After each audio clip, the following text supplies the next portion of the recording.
Hola, me llamo David Suchet y estás escuchando el podcast La Biblia en un año, donde nos encontramos con la voz de Dios y vivimos la vida a través de la lente de las Escrituras. Vamos a leer desde el Génesis hasta el Apocalipsis, descubriendo cómo se desarrolla la historia de la salvación y hoy voy a llorar en esa historia. Es el día 321. Estamos leyendo las últimas palabras del Evangelio de Lucas, pero no te preocupes porque los Hechos de los Apóstoles son también la prolongación del Evangelio de Lucas.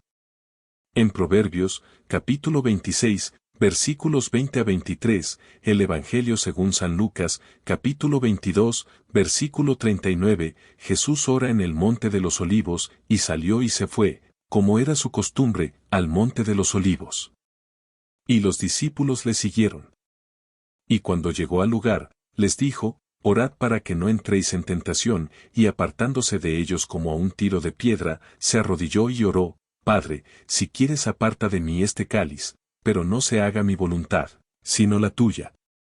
Y se le apareció un ángel del cielo que le dio fuerzas, y estando en agonía, oraba más intensamente, y su sudor se hizo como grandes gotas de sangre que caían hasta el suelo. Y cuando se levantó de la oración, vino a los discípulos y los encontró durmiendo de tristeza. Y les dijo, ¿por qué dormís? Levantaos y orad para que no entréis en la tentación, la traición y el prendimiento de Jesús. Mientras aún hablaba, llegó una multitud, y el hombre llamado Judas, uno de los 12, iba al frente de ellos. Se acercó a Jesús para besarle. Pero Jesús le dijo, Judas, ¿quieres entregar al Hijo del Hombre con un beso?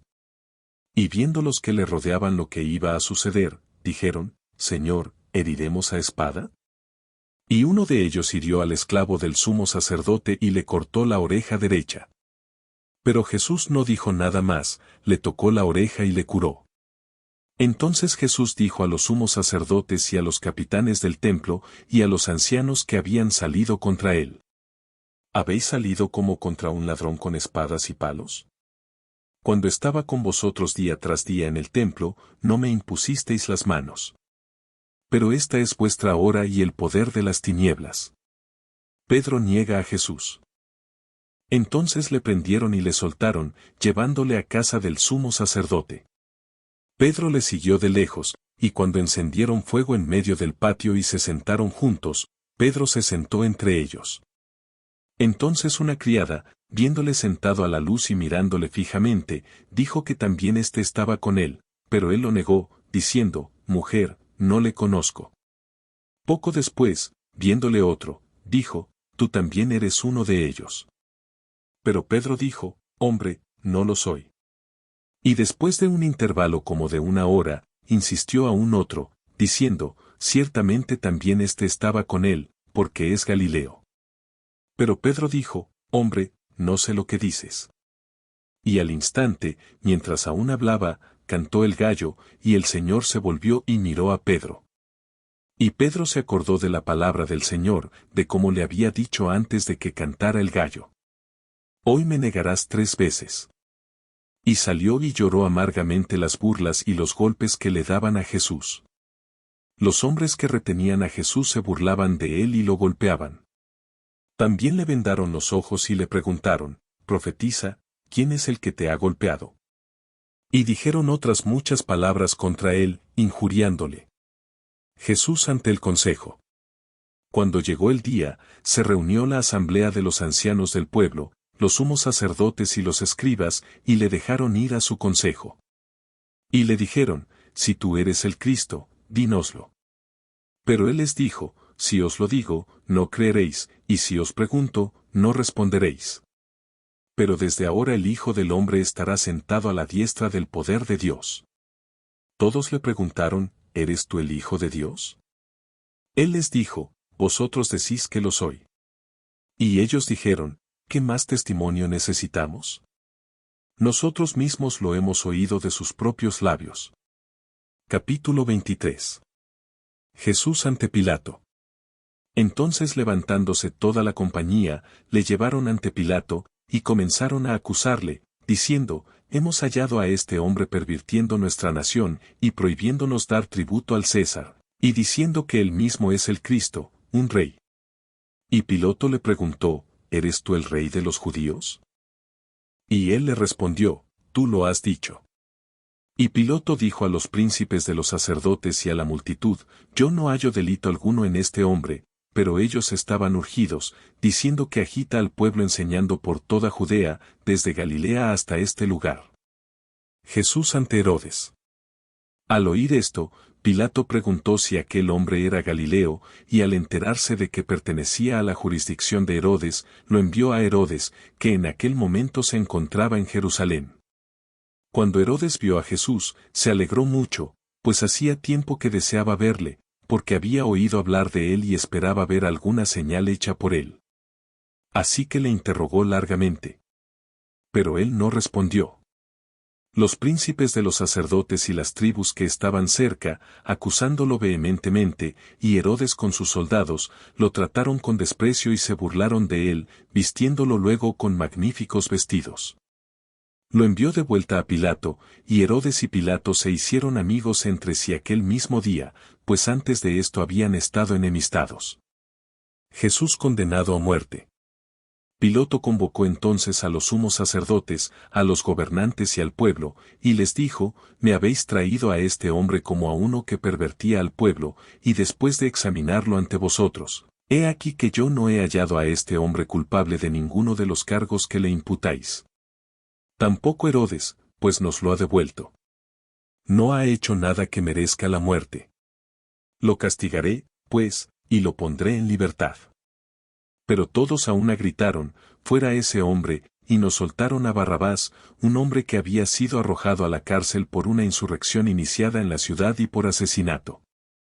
Pilato se dirigió a ellos una vez más, deseando liberar a Jesús, pero ellos gritaron, crucifícale, crucifícale por tercera vez. Él les dijo, ¿por qué? ¿Qué mal ha hecho? No he encontrado en él ningún crimen que merezca la muerte. Lo castigaré, pues, y lo soltaré. Pero ellos, apremiantes, pedían a grandes gritos que fuera crucificado, y sus voces prevalecieron. Así que Pilato dictó sentencia para que se accediera a su demanda.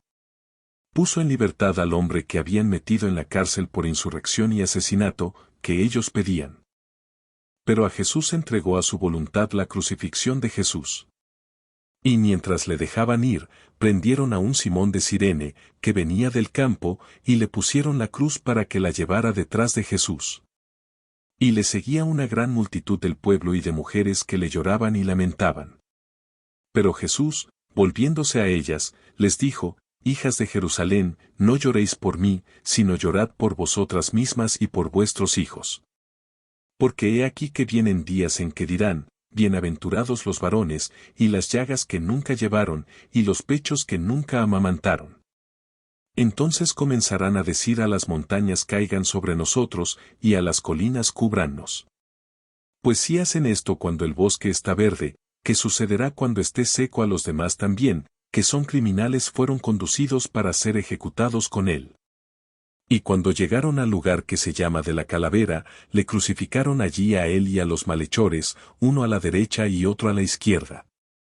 Y Jesús dijo, Padre, perdónalos, porque no saben lo que hacen, y echaron a suertes para repartir sus vestidos. Y el pueblo se quedó mirando. Pero los jefes se burlaban de él, diciendo que si salvó a otros, que se salve a sí mismo, si es el Cristo de Dios, su elegido. También los soldados se burlaban de él acercándose y ofreciéndole vinagre y diciendo, si eres el rey de los judíos, sálvate a ti mismo. También había una inscripción sobre él. Este es el rey de los judíos. Uno de los malhechores que estaban colgados le increpó, diciendo, ¿no eres tú el Cristo, sálvate a ti mismo y a nosotros? Pero el otro le reprendió, diciendo, ¿no teméis a Dios, puesto que estáis bajo la misma sentencia de condenación? Y nosotros justamente, pues recibimos la recompensa debida a nuestras obras. Pero éste no ha hecho nada malo. Y le dijo, Jesús, acuérdate de mí cuando vengas con tu poder real.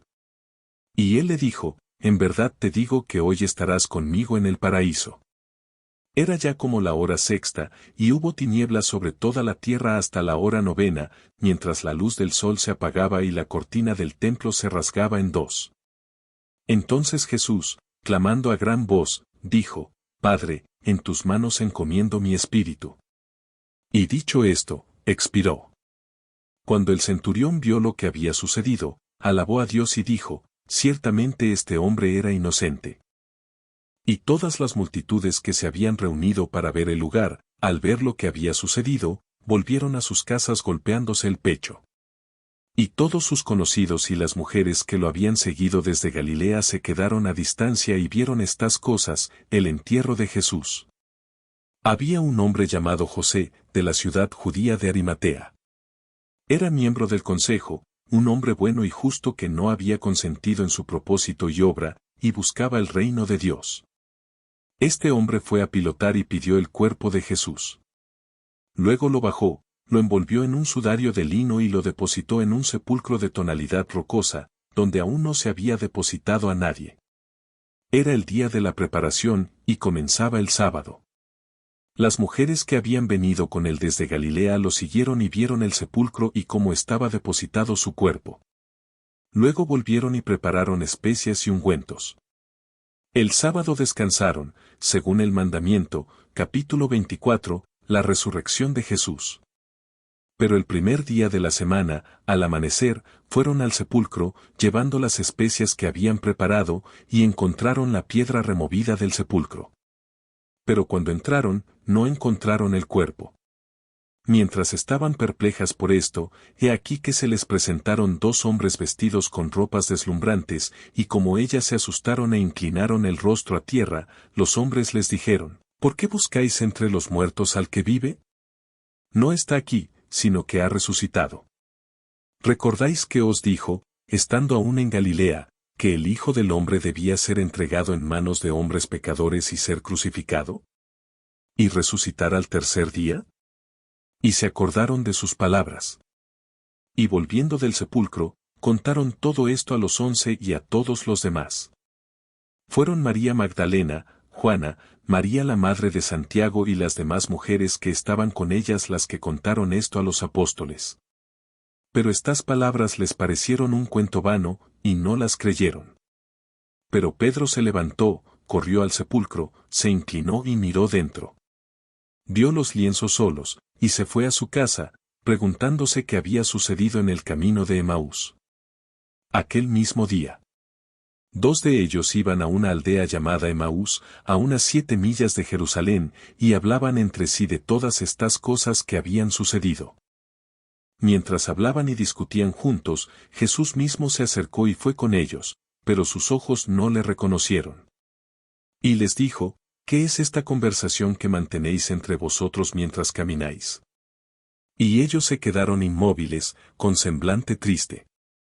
Entonces uno de ellos, llamado Cleofás, le respondió, ¿eres tú el único visitante de Jerusalén que no sabe las cosas que han sucedido allí en estos días? Y él les dijo, ¿qué cosas? Ellos le respondieron, lo de Jesús de Nazaret, que es profeta, poderoso en verdad y palabra delante de Dios y de todo el pueblo, y como nuestros príncipes de los sacerdotes y los gobernantes le entregaron para ser condenado a muerte y le crucificaron. Y habíamos esperado que fuera él quien redimiera a Israel. Sí. Y además de todo esto, ya es el tercer día desde que esto sucedió. Además, algunas mujeres de nuestra compañía nos sorprendieron. Estuvieron en la tumba temprano en la mañana y no encontraron su cuerpo. Y volvieron diciendo que incluso habían visto una visión de ángeles que decían que estaba vivo. Algunos de los que estaban con nosotros fueron al sepulcro y lo encontraron tal como habían dicho las mujeres. Pero a él no lo vieron. Y les dijo, oh insensatos y tardos de corazón para creer todo lo que han dicho los profetas. ¿No era necesario que el Cristo padeciera estas cosas y entrara en su gloria?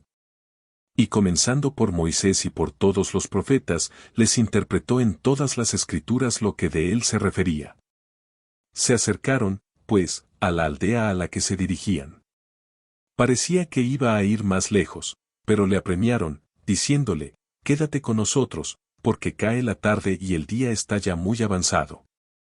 Entró, pues, para quedarse con ellos. Cuando se sentó a la mesa con ellos, tomó el pan, lo bendijo, Lo partió y se lo dio, y se les abrieron los ojos, y le reconocieron, y desapareció de su vista. Se decían unos a otros, ¿no ardía nuestro corazón dentro de nosotros, mientras nos hablaba por el camino, mientras nos abría las Escrituras? Y levantándose aquella misma hora, volvieron a Jerusalén. Y encontraron a los 11 reunidos, y a los que estaban con ellos, que decían, el Señor ha resucitado verdaderamente, y se ha aparecido a Simón. Entonces contaron lo que había sucedido en el camino, y ahora le conocían al partir el pan. Jesús se aparece a sus discípulos. Mientras decían esto, Jesús mismo se puso en medio de ellos y les dijo, paz a vosotros. Pero ellos se sobresaltaron y se asustaron, y creyeron ver un espíritu. Y él les dijo, ¿por qué os turbáis? ¿Y por qué os asaltan dudas en el corazón? Mirad mis manos y mis pies, que soy yo mismo.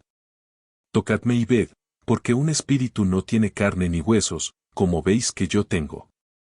Y dicho esto, les mostró las manos y los pies, y mientras ellos seguían incrédulos de gozo y asombrados, les dijo, ¿tenéis aquí algo de comer? Le dieron un trozo de pescado asado, y él lo tomó y comió delante de ellos.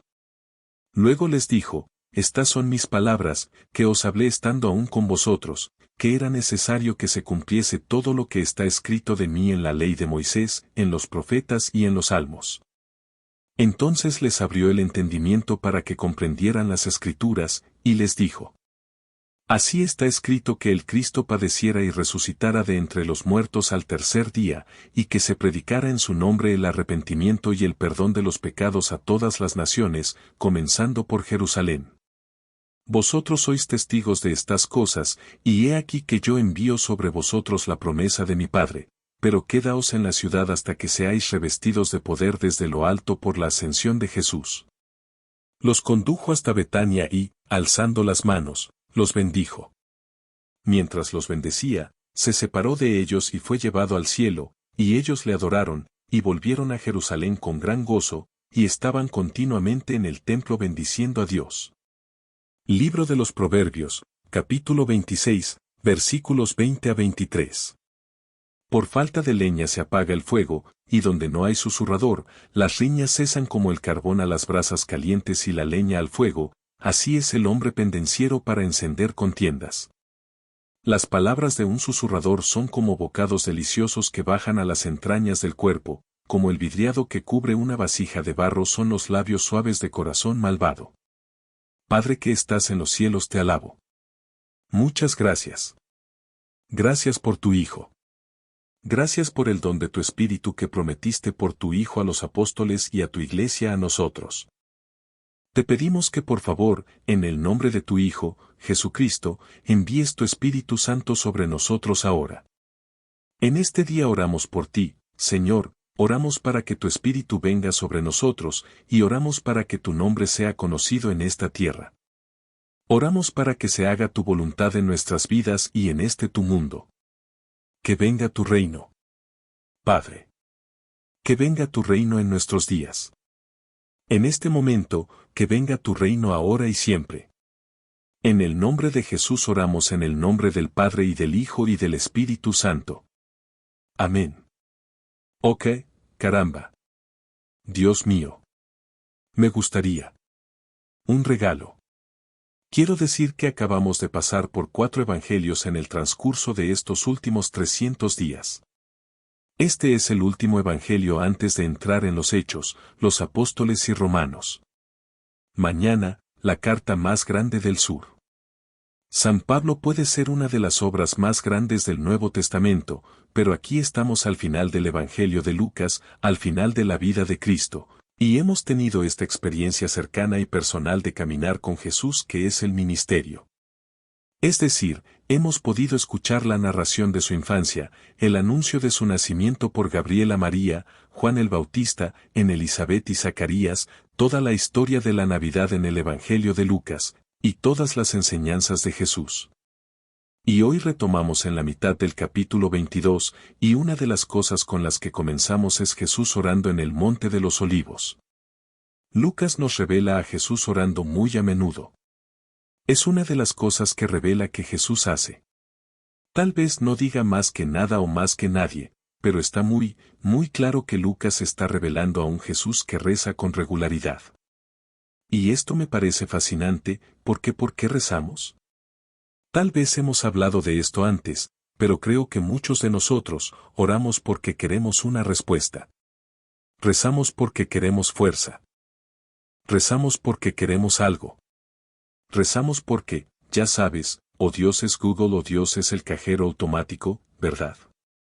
Él es la cosa a la que vamos para conseguir cosas de Él. Es una especie de Santa Claus. Pero esas no son razones por las que Jesús oraría, porque Jesús no necesitaría esas cosas del Padre. Para lo que Él oraría es para estar cerca del Padre, ¿verdad? Él oraría porque quería estar cerca del Padre, porque quería tener comunión con el Padre. Y esa es una de las grandes razones por las que oramos, no solo para pedirle cosas a Dios y no solo para obtener respuestas o una dirección, aunque esas son cosas que definitivamente necesitamos, sino para estar cerca del Padre en el cielo. Y esa es mi invitación. Aquí estamos, ya sabes, en el día 321. Y a medida que nos acercamos más y más al último día de la Biblia en el año, ten en cuenta que puedes tener un plan que ese plan sea, tal vez empezaría el día 1 de nuevo, tal vez sea otra cosa. Pero la idea es, el plan es voy a seguir orando porque aquí está Jesús al final de su vida. Aquí está Jesús en medio de su vida. Aquí está Jesús en todo momento. ¿Y qué está haciendo? Siempre está rezando. Siempre vuelve a su Padre. Y aquí estás como cristiano, ¿sabes esto? Como cristiano, tienes acceso. Tienes acceso al corazón del Padre en todo momento, en todo lugar. Y la pregunta es, ¿por qué no aprovechamos ese acceso? ¿Por qué no aprovechamos la oportunidad que tenemos para acercarnos al Padre? Y de nuevo, nos quedan unos días. Y dependiendo de cómo sea tu ritmo, si tu ritmo es hacer todos los días seguidos, a veces tu ritmo eres tú. Sabes, 3 episodios, cada 2 semanas, lo que sea que, cualquiera que sea su ritmo es solo para saber que estás en el ritmo correcto. ¿Cuál es tu plan de oración? Porque es tan claro que Jesús es una oración y Él es Dios. Aquí estamos nosotros que no somos Dios, muy lejos de Dios, pero Él quiere que estemos cerca. En la oración de Jesús. Hoy en el capítulo 22, es lo que es me encanta esto porque lo destaco todo el tiempo en el jardín de Getsemaní. La oración de Jesús es honesta y confiada. Es honesta. Se lo dice exactamente a Dios. Le dice al Padre, le revela al Padre exactamente dónde está. Es su Padre. Si estás dispuesto a quitarme este cáliz, esa es la parte honesta. No quiero hacerlo, pero la parte confiada es, sin embargo, no es mi voluntad sino la tuya. Hágase. Aunque su sudor se volvió como grandes gotas de sangre que caen al suelo. Dios mío. Otro punto destacado que podemos señalar es el hecho de que aquí está Jesús, cuando está en la cruz, ¿qué dice? Dice estas 3 palabras en el Evangelio de Lucas. Creo que en total dijo 7 palabras desde la cruz a lo largo de todos los evangelios, pero las 3 palabras que dice en el Evangelio de Lucas son, Padre nuestro, perdónalos porque no saben lo que hacen. Son palabras de misericordia. Pero otra palabra es una de verdad os digo hoy estaréis conmigo en el paraíso. Una palabra de esperanza y una promesa. Y luego dice por último, Padre, en tus manos encomiendo mi espíritu, esta encomienda, este don de la fe. Y desde la cruz tenemos estas 3 palabras de fe, esperanza y amor. Bien, esta palabra de amor. Padre, perdónalos. Ellos, no importa lo que hagan. ¿Qué es la misericordia? Misericordia es el amor que no merecemos. Y esa es la palabra de Dios. Aquí está la palabra de Jesús en la cruz. Y luego en verdad te digo hoy estarás conmigo en el paraíso, esta palabra de esperanza. Y luego por último Padre, en tus manos encomiendo mi espíritu, esta increíble palabra de confianza, esta palabra de fe, Jesús confía en su Padre. Y eso somos nosotros también. Y en todos nuestros días podemos hacer que nuestras oraciones sean palabras de fe, esperanza y amor. Por último, tenemos una historia única en este Evangelio. Es la historia del camino a una misa y las dos personas en el camino a Emaús. Cleopus y dice su compañera y no obtenemos el nombre de su compañera. Me gusta pensar que es la señora Cleopus. Sabemos que alguien que viajaba con Jesús y era uno de los discípulos se casó con la esposa de Clopas. Y por eso asumo que tal vez esta es la misma Clopas. Y así tal vez son Clopas y la esposa casada de Clopas quienes caminan de Jerusalén a Emaús. He oído a mucha gente hacer esta afirmación porque hay una sensación de que esto es la perdición de los capítulos 2 y 3 del Génesis, donde tenemos al marido y la mujer en Génesis 2 y 3 que tienen esta caída y comen el fruto del árbol que los lleva a la muerte. Pero aquí en Lucas capítulo 24, tienes a este marido y mujer que comen lo que comen, el fruto del árbol de la vida que los lleva a la vida eterna, la Eucaristía. Y hay algo realmente notable acerca de esto. No sé si sabes algo de árboles de Navidad, pero tienen bulbos, ¿verdad? ¿Y las bombillas son de qué colores? Típicamente son verdes y rojos. Ahora, esto podría ser una exageración, pero creo que esto es exacto, que tienen árboles de Navidad que tendría bombillas de verde y rojo en ellos, y también tendría pequeñas obleas. Se hacen pequeñas galletas de azúcar, se les hace un agujero y se cuelgan en el árbol. ¿Y qué representarían? Aquí está el árbol que tiene la fruta, como las manzanas, ¿verdad? Las manzanas son rojas y verdes. Así que las bombillas verdes y rojas representarían las manzanas verdes y rojas del árbol del conocimiento del bien y del mal. Pero entonces estas galletas de azúcar circulares que colgaban del árbol serán una imagen de la hostia. Pero la Eucaristía. Y la idea detrás de esto es que aquí desde el árbol original en el Antiguo Testamento, en el capítulo 3 del Génesis, tienes este fruto de este árbol que trae la muerte al mundo. Pero de este árbol, el árbol de la cruz, obtenemos la Eucaristía, que es el fruto que da vida a todo el mundo. Creo que es increíble reflexionar sobre esto y darnos cuenta de que cuando ponemos estas bombillas verdes y rojas en los árboles, eso es lo que representa el árbol de la vida o el árbol del conocimiento del bien y del mal. Pero tenemos las galletas de azúcar que son circulares, que se colocan en el árbol que representa la Eucaristía, el fruto del nuevo árbol de la cruz, ese es el nuevo árbol, ese es el nuevo árbol de la vida. El crucifijo es el nuevo árbol de la vida. Y el fruto del crucifijo es lo que es el cuerpo y la sangre de Jesús, la Eucaristía. Y eso es lo que Cleopus y Mrs. Cleopus ven, que ese sentido de poder decir que sus ojos fueron impedidos de ver a Jesús, de reconocer a Jesús. Es decir, ¿hasta qué? Hasta la fracción del pan, que en la iglesia primitiva es el código de la Eucaristía, que es el código de la Sagrada Comunión. Entonces, ¿qué causó su ceguera y su muerte en el Antiguo Testamento? Adán y Eva comiendo del fruto de ese árbol, aquí para María, esposa de Cleopus y Cleopus, ese marido y esa mujer comiendo del fruto del árbol de la vida, la cruz, la Eucaristía. Se les abren los ojos y no solo hacen como Adán y Eva, se les abren los ojos y se dan cuenta de su vergüenza, de su pecado, se casan con la vida de Clopas y Cleopus, se les abren los ojos y reconocen a Jesús. ¿Tiene sentido? Entonces es una especie de tradición antigua en la iglesia, pero es una pequeña tradición de que sería una especie de conexión aquí. Lo último que quiero decir es que es increíble que les abra las Escrituras, no solo a Cleopo y su compañero, sino también a los apóstoles al final de este capítulo. ¿Por qué? Porque lo dice en Moisés y en todos los profetas y en todos los cánticos, en todos los lugares que hablaban de él. Y aquí estás, habiendo repasado cada palabra que te permitiste leer, además de los proverbios, porque todavía estamos en ese goteo lento en ese momento. Pero todos esos profetas, todos esos libros de Moisés, todo lo que ya has leído en el Antiguo Testamento, imagina a Jesús abriendo tu mente para comprender cada pieza del Antiguo Testamento que se refiere a él. Ya conoces esas historias. Y esa es una de las razones por las que tal vez sea una muy buena idea tener ese plan. Quizás regrese.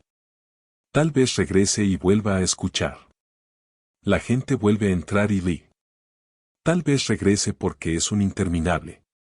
Las escrituras aquí no tienen fin. Fuente de alegría, de conocimiento, de sabiduría y de fe, esperanza y amor. Chicos, estoy orando por ustedes. Por favor, reza por mí. Mi nombre es David Susha. No puedo esperar a verte mañana. Dios los bendiga.